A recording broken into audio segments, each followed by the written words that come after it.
What's going on, everybody? Welcome to the Scene Snob interviews. And today I am joined by veteran producer, writer, director, actor. The man has done so much, and we're here to talk about his career in his new movie, Jiu Jitsu, which stars Elaine Moussi, Nic Cage, Tony Jaa, Frank Grillo, and so many more. It's a very cool warrior tale mixed with aliens, martial arts, and the whole nine. And we're going to talk about that today. Thank you for coming on the show, Dimitri Logothetis. I'm sorry. My apologies about that, but thank you for coming on. I'm really excited about this. I saw Jiu Jitsu last week, and I loved it. Oh, good. That's terrific. Thank you for having me. Absolutely. And I'm actually a big fan of your movies, dating back, Slaughterhouse Rock, of course, Body Shot, like the whole nine. I'm very much a, I like the horror. I like martial arts films and such, and your Kickboxer movies are amazing. Oh, terrific. Thank you again. So thank you for coming on the show. I want to talk to you a little bit. I mean, you've been in the industry for so long. You've even worked in the beginning with Martin Scorsese and so many other big names since then. I was just kind of wondering if you could tell us a little bit about that coming up in the industry and how you got started and such. Well, I mean, I started out as an actor, and I was in my teens at the time. I had an opportunity to I was majoring in business school in junior college. And so my family wanted me to go to business, and I had an opportunity to either pick a speech class or an acting class. So I'd never done it before. So I chose the acting class. And then I was asked to, take part in some plays. And then I got an agent, and suddenly I started doing commercials and some movies of the week. And then I got a part in New York, that Martin Scorsese was directing with Robert De Niro and Liza Minnelli. And I learned an awful lot watching him work. And he's the one that actually recommended that I go to film school, because film school, I didn't know anything about film school. And he saw that I was writing a short story, and he looked at it because I was writing it for class. And he said that he thought I was a pretty good storyteller, so he said I should go to film school. So that was how I moved into filmmaking, at the chagrin of my parents, because of course they much preferred that I pursue a real job. Yeah, that's so many parents, I think, feel that same way until like your career taking off and doing so much. Like, it's they, I don't think filmmakers who are getting into the industry, the parents kind of understand right off the bat, like even mine included, that, getting into it, they're just kind of like, what are you going to do until they see what you're doing? Right. And that's probably right. Yeah. But I mean, that's like anything in life. I feel like you gotta kind of prove yourself until you get there, and then once you're there, I mean, that's kind of its own reward. Right. So now you worked on a great documentary. I'm a big boxing fan, so I wanted to kind of talk to you about this a little bit. Champions Forever, and I mean, Ali, Foreman, Larry Holmes was in there. Like you talked to a lot of the champions. When you directed that, going in, what was for anybody who hasn't watched it anyway, one of the best boxing documentaries of all time. For you, what was that like, stepping in and talking to these Goliaths in sports? Well, I was not a boxing fanatic, but I was a big fan of Muhammad Ali's for a number of reasons. Boxing, of course, being one of them. He was a phenomenal athlete, but in addition to that, he was a pretty phenomenal human being. And we were in Cannes with my partners at the time. We were talking about another movie, and we were working on another film that a company was selling for us. And we all were kicking around. We had a few beers, and we said, wouldn't it be neat if you could get all of these world champion boxers in one room? Muhammad Ali, Joe Frazier, George Foreman, and Larry Holmes, and Ken Norton. And instead of having the average sports commentator talk about their careers, let's have them talk about their careers, and let's have them trade stories back and forth. And then I would intercut a lot of the key moments that they were talking about with fight footage. But really, it was more about an inspirational piece and listening to, almost all of them started with nothing. They had no money. And a lot of them were facing some pretty dire circumstances in their lives. And pretty much sports, and boxing particularly, is what got them out of it. I was fortunate enough to spend about 2 weeks with Muhammad Ali up at his ranch in Michigan City. And I was able to spend some real quality time with him. And, there's some things that people don't know about Ali, but, one of the things was the fact that he actually went to Saddam Hussein and sat with Saddam Hussein when he had our American hostages, and he held our American hostages. And he went against the State Department's wishes, and he sat with Saddam Hussein and asked him to release the hostages, because Ali was he's viewed in the Muslim community as a prophet. He was probably one of the most known men at the time in terms of his name next to Jesus, okay? And so even though the threat of death and the threat of him becoming another hostage was in front of him, he decided to go anyway because it was the right thing to do. So those are the kind of things I think that defines a man. And if you talk to him, which I got a chance to do and spend some quality time with him, as I said, he's just a regular guy, and he just does these simple things that are just the right thing to do.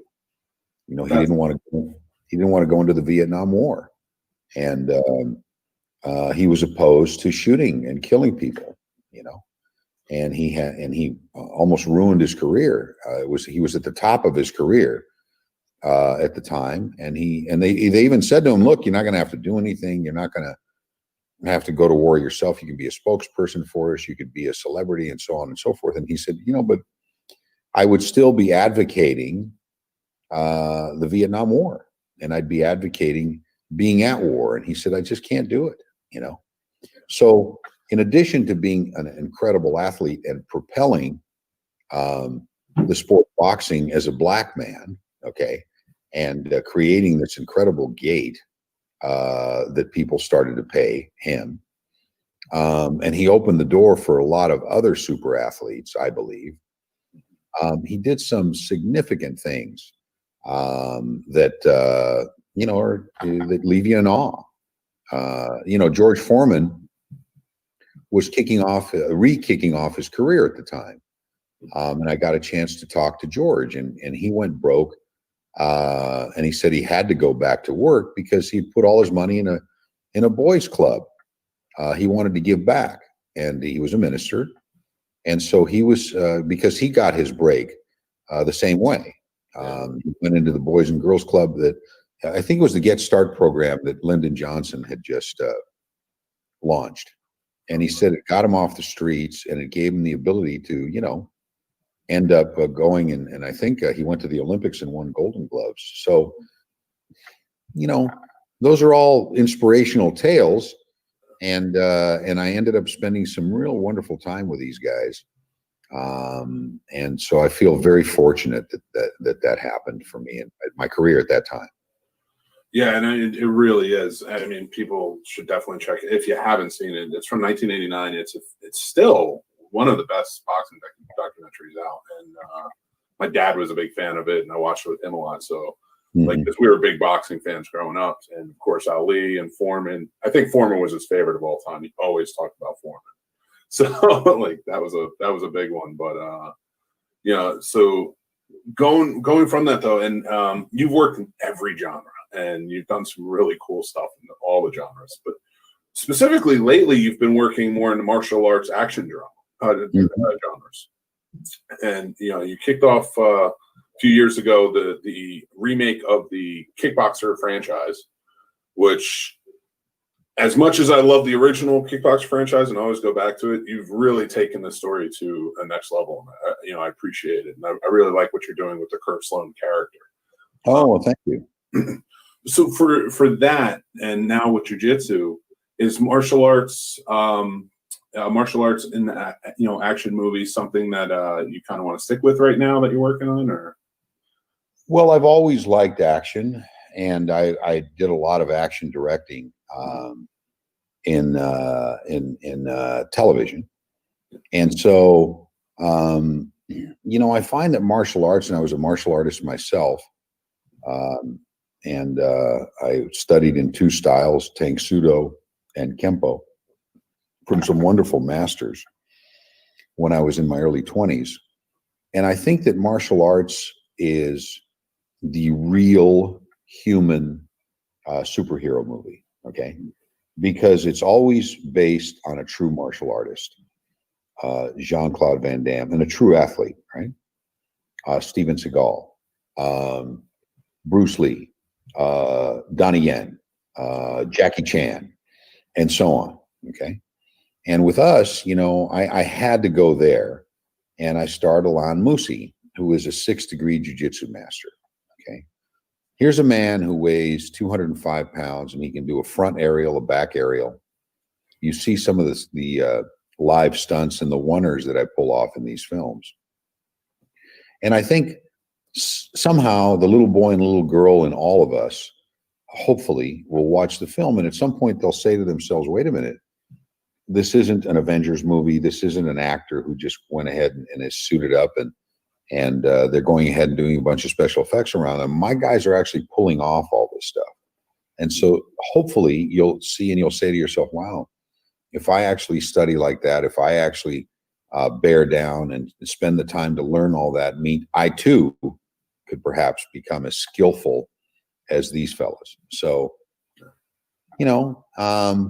you have to come up with a storyline to sort of hang the martial arts film, and it's always the same storyline. It's always about a bully, basically, whether it's a spaceman or whether it's just a guy you can't beat, who's gigantic. And then it's about somebody who's skillful and who beats him with his skill and his brains. And hopefully it's inspirational. I mean, it's about loyalty. It's about doing the right thing. It's about trust. It's about respect. And I think, that's not a bad genre to be in. No, and one thing I really enjoyed about jiu-jitsu too is the team feeling, because they have to work as a team. They have this whole plan. And you don't get that a lot in martial arts movies. Like you have some like Best of the Best, things like that, but you really pulled it together here. And these warriors that come together, it feels like a really fun team, like in terms of the action that they put out and their togetherness. Yeah, and it was. I mean, I was fortunate enough to get Alan Musi and of course Tony Jaa, who's just an exceptional martial artist, and Juju Chan, who starred in Crouching Tiger, Hidden Dragon, and then of course Nic Cage, who I believe is the heart of the story, because he's the one that lays out the story, and he's the one that sells this fantastic science fiction story. Mm-hmm. People that are criticizing the film who are jiu-jitsu guys, Brazilian jiu-jitsu guys. Mm-hmm. And I mean, it's just a fun film. Brazilian jiu-jitsu has been around for about 30 or 40 years, and it was brought by the Gracies. It's basically what the entire UFC is based around, and they did a wonderful job bringing it to the forefront. But jiu-jitsu itself has been around for a few thousand years. If you do any kind of research on it, you'll find out that it's really hard to pinpoint its origin. And with that in mind, perhaps it came from Japan, perhaps it came from South Korea. Unlike Kung Fu and karate, it's very, very difficult to pinpoint jiu-jitsu's origin. And therefore, it was a perfect martial art to put in the middle of this story. And other than that, I mean, you just got to go with it. You got to get on the ride and have fun and enjoy yourself and just kick back. Yeah, and that actually makes perfect sense with the storyline. And not to give too much away because I want people to see it. With how long this adversary, the alien being, has been coming, that makes sense. With could be thousands of years, so that's why it would be passed along from warrior to warrior. I like that. It kind of gives it that mythical vibe of within the movie. I'm glad you put it that way, because like that adds a whole new layer for me. Oh, good. So yeah, with that, I had read that originally you wanted Bruce Willis for the role of Wiley, and then Nic Cage had stepped in because of scheduling conflicts. Right. I mean, we were thinking about Bruce, and we talked to him, and then the movie was delayed. And then Nick went on to do, Bruce went on to do something else. And we were fortunate enough to land Nic Cage, because I mean, he was one of my first choices at the very, very beginning of this. And again, I was just so thrilled to work with him because he's a consummate professional. He embraces genre. He digs into a character. He happens to have been trained in Jiu Jitsu. And so I just think he brings this whole other element to it that's not only sells the story, but it's a lot of fun. He's very entertaining. Oh, right from the moment he comes on the screen, absolutely. I love him, and he was in my favorite movie of 2018, which was Mandy. The guy, I don't think I've seen a movie that he's been in that I didn't really like. Like, I enjoy his performance at least, and everything. So for me, kind of with Nicolas Cage in there, and the style he chose, or the to have how to play Wiley. I mean, I couldn't, and then nothing against Bruce Willis being an amazing actor, but like I when I read that, I was imagining it. And I'm like, I just don't think this character would have been the same without Nic Cage in the role, if that makes sense. Well, he defined a wonderful role for us, and again, he's just a consummate artist. So I was thrilled to have worked with him. So with kind of going forward now after jiu-jitsu, and how did you enjoy, because you have been working action, you have been working martial arts, but this is like really the first superhero comic book type of vibe you had to one of your movies, especially with the drawing, animations in it and such. Is that something you want to revisit, whether it be with jiu-jitsu or something else? Well, I mean, I wrote a comic book with my writing partner, Jim McGrath, specifically so we could see the story. He thought I was crazy, and he's probably not wrong, but I still wanted to get a comic book written so we could see it. It worked as a visual storyboard. I mean, I grew up on comic books. I love comic books. And so once we finished the comic book and we were able to see it and read it, I thought this would be really cool as a movie. So then we went right on the script.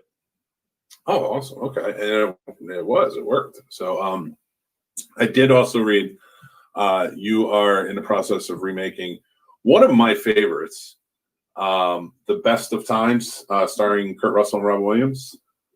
Yeah, we're working on a script right now. And of course, COVID slowed us all down. Yeah. But that's one of the projects that I'm about to relaunch soon.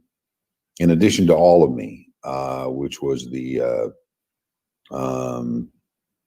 project that the company that I'm owner of, Kings Road Entertainment, had, and it was starring Steve Martin and Lily Tomlin. It was a big comedy. So we're working on that, and so just keep pushing everything forward. Absolutely. And are you going to still, if I can ask while you're in the writing process, are you still sticking with the football backdrop to it, or would you be changing it up at all with the two different? I'm actually thinking about, we're pursuing basketball. Oh, okay. Oh, that'd be awesome. We're actually thinking about setting it as in basketball with the same theme. So be the same sort of old guys screwed up a game when they were in high school, and they want to do a redo so that they can regain their honor, so to speak. So yeah, and if anybody hasn't watched that movie, it is a really funny movie. Rob Williams and Kurt Russell are both fantastic in it. Mm-hmm.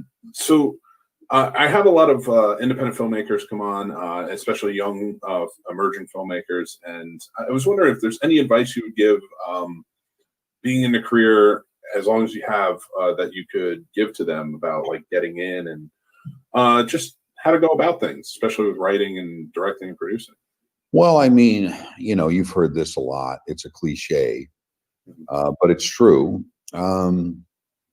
don't give up on your dreams. I mean, filmmaking is storytelling, and don't get yourself hung up on the technology and whether the technology's there and whether you're going to, figure out all the technology, because it changes so fast. But at the end of the day, it's storytelling. And if you can tell a really good story that's compelling and it's interesting, and hopefully what's interesting to you is interesting to the masses. I'm a filmmaker that likes to make stuff that people like to watch around the world. And so I'm not a niche filmmaker. There are niche filmmakers and I applaud them, but don't lose hope. There's a lot of naysayers out there, and the naysayers will always tell you that you can't do something. And you should probably gravitate to the people that will tell you that you can. So I'm here to tell you that if this is something that you really want to pursue, don't give up, pursue it.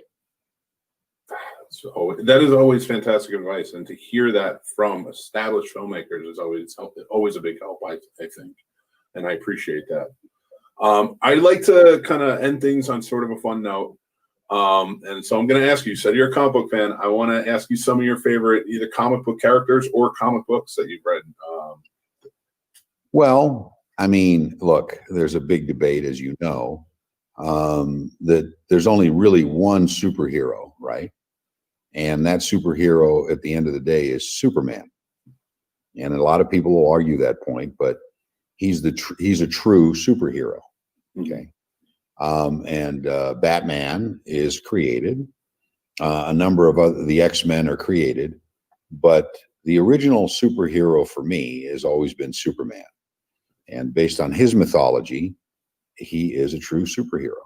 So that's what I would tell you. I mean, I grew up with a lot of buddies of mine when I was, 7, 8, 9 years old. And I sat there and we would take these comic books and we would draw our own characters around them.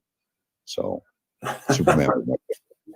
That's awesome. And you got to work with the Superman and Nic Cage. He's getting there to play Superman in Death of Superman movie back in the day. So did he give you any fun tidbits about getting ready for that? We talked about all kinds of stuff. He's one of those, again, he's a consummate artist, and he's one of the only people I've ever met that has seen almost every obscure film that I've seen. So he would bring up a movie and I'd bring up a movie, and both of us would look at each other and we'd go, "Oh yeah, I saw that. I remember that." Talking about foreign films. And nice. I mean, he's just a lot of fun to talk to, and it's wonderful to be around a true artist. So I was very fortunate that way.